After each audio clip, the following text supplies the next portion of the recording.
অবস্থান পরবর্তী আমরা আজকে আমার মনে হয় যে আমাদের যারা সাংবাদিক ভাইরা যারা এই মিডিয়া কভারেজ দিচ্ছে কিংবা ভিডিও করছে তারা ব্যতীত আমাদের নেতা কর্মীদের সবাই বসে যান। আমাদের নেতা কর্মী যারা তারা সবাই বসে যান, মোবাইল থেকে ভিডিও করার দরকার নেই।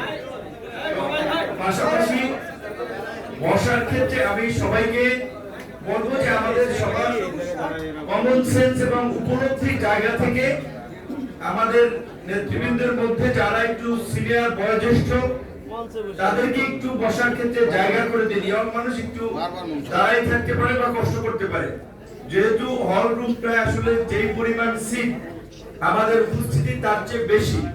প্রথমত হচ্ছে মিটিংটাও করা আমাদের জন্য জরুরি, দ্বিতীয়ত হচ্ছে ওই সময়ের মধ্যে এত বড় হল সবাইকে পাওয়া যায় না। আপনারা জানেন যে আমাদের জেলা পর্যায়ের সভাপতি, সেক্রেটারি, দল এবং অঙ্গ সংগঠনের তাদেরকে ইনভাইট করা হয়েছে। এই মিটিং দলের জন্য গুরুত্বপূর্ণ। আগামীতে আমাদের রাজনৈতিক এবং নির্বাচনী কৌশল ঠিক করছে আমাদের যারা শক্তি, আমাদের যারা সাহসের উৎস, আমাদের সারা দেশের নেতা কর্মী এবং তাদের যারা নেতৃত্ব দিচ্ছে বিভিন্ন ইউনিটের দায়িত্বশীলরা, তাদের নিয়ে কিন্তু আজকের এই মিটিং। আমি পরিষ্কারভাবে বলবো যে মিটিং এ যাদেরকে বলা হয় নাই তারা থাকবেন না। সব মিটিং এ সবার থাকার দরকার নেই, এসে গ্যাদারিং এর দরকার নেই। শুধুমাত্র যাদেরকে বলা হয়েছে আপনারা জানেন কারা এই মিটিং ইনভাইটেড।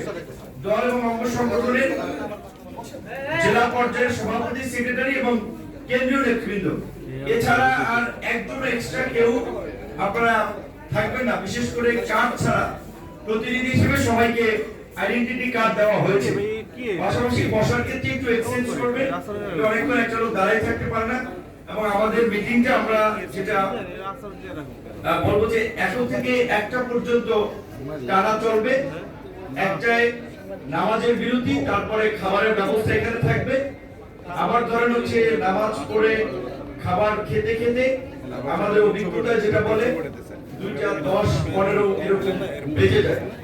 সেক্ষেত্রে আমাদের যে চা খান কিংবা একটু হাঁটেন, জাস্ট আবার 2:30 থেকে পরবর্তীতে আবার 2.5 ঘন্টা চলবে। 5টায় শেষ হবে। 5টার পরে আমরা কন্টিনিউ করবো না, কারণ ধরেন দক্ষিণাঞ্চল অনেকে লঞ্চে যাবে, অনেকে গাড়িতে যাবে।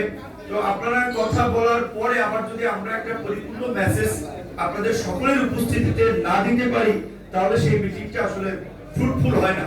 যেই কারণে আজকের মিটিং এ যারা কথা বলবেন তারা সুনির্দিষ্ট বিষয় ইতিমধ্যে আপনাদেরকে জানিয়ে দেওয়া হয়েছে। মোটামুটি যে চলমান পরিস্থিতিতে আমাদের দলীয় অবস্থান এবং কর্মকৌশল নির্ধারণে আপনাদের মতামত, আগামী জাতীয় স্থানীয় নির্বাচনে আপনাদের মতামত, আপনারা কি চিন্তা ভাবনা করছেন, রুট লেভেলের চিন্তা ভাবনা কি, মানুষ আমাদের নিয়ে কি ভাবছে।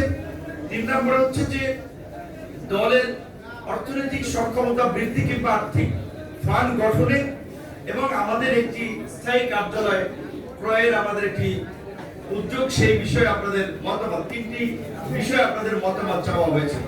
পাশাপাশি আপনারা যদি মনে করেন যে এই মিটিং এ আরো গুরুত্বপূর্ণ কোনো বিষয় আপনাদের অ্যাড্রেস করা দরকার, আপনারা বলবেন, কিন্তু সময়ের দিকে সবাই একটু খেয়াল রাখবেন। আমারও আজকের মিটিং এ উপস্থিত যারা হয়েছে কষ্ট করে তাদেরকে ধন্যবাদ জানাই। এই প্রথম পর্বে আমার বক্তৃতার সংক্ষিপ্তভাবে আপনাদের সাথে আমার এই পরিস্থিতিতে আমার ব্যক্তিগত মূল্যায়নটা যদি শেয়ার করি, সেটা হচ্ছে আপনারা লক্ষ্য করছেন যে গণ অভ্যুত্থানের আমাদের বর্ষপূর্তি হতে যাচ্ছে। এই বর্ষপূর্তি উপলক্ষে সরকারের পক্ষ থেকে 36 দিনের কর্মসূচি ডিক্লেয়ার করা হয়েছে। বিভিন্ন রাজনৈতিক দল এবং সংগঠন তাদের পক্ষ থেকে কর্মসূচি পালন করবে। আমরাও জুলাই থেকে শুরু করে 15ই আগস্ট পর্যন্ত 1.5 মাস ব্যাপী আমাদেরও বিভিন্ন ধরনের কর্মসূচি থাকবে। সেই কর্মসূচির একটা রোড ম্যাপ আপনাদেরকে দিয়ে দেওয়া হবে। আপনারা জেলা পর্যায়ে, মহানগর এবং বিভিন্ন ইউনিট তাদের সুবিধা মতো সেই সব কর্মসূচিগুলো পালন করবেন। এবং যেই পরিবর্তিত প্রেক্ষাপটে আজকে আমরা এখানে দাঁড়িয়ে আছি, সেই পরিবর্তিত প্রেক্ষাপটের আপনারা অন্যতম অগ্রনায়ক। আপনাদের সংগঠন এই অধিকার পরিষদ, ছাত্র অধিকার পরিষদ, যুব অধিকার পরিষদ, শ্রমিক অধিকার পরিষদ, গণ অধিকার পরিষদের অসংখ্য নেতা কর্মী 2018 সালের এই ছাত্র আন্দোলনের মধ্যে দিয়ে যে সংগঠনের যাত্রা, সেই থেকে অদ্যাবধি অসংখ্য মানুষের আত্মত্যাগ রয়েছে, তাদের রক্তদান রয়েছে এবং এই জুলাই গণ অভ্যুত্থানে আপনারা জানেন যে আমাদের প্রায় 14 জন সহযোদ্ধা শহীদ হয়েছে। অল্প সময়ের একটা সংগঠন তাদের সক্রিয় এবং সরব ভূমিকার ফলেই এই গণ অভ্যুত্থানের একটা প্রেক্ষাপট তৈরি হয়েছে এবং এই গণ অভ্যুত্থানকে এই পর্যায়ে আনার জন্য তাদের আন্দোলন সংগ্রামের পাশাপাশি শেষ পর্যন্ত তাদের অনেককে জীবনও দিতে হয়েছে, সেটা আপনারা জানেন। সুতরাং সেই জায়গা থেকে যেই ফ্যাসিবাদের বিরুদ্ধে আমরা লড়াই করেছি, সংগ্রাম করেছি,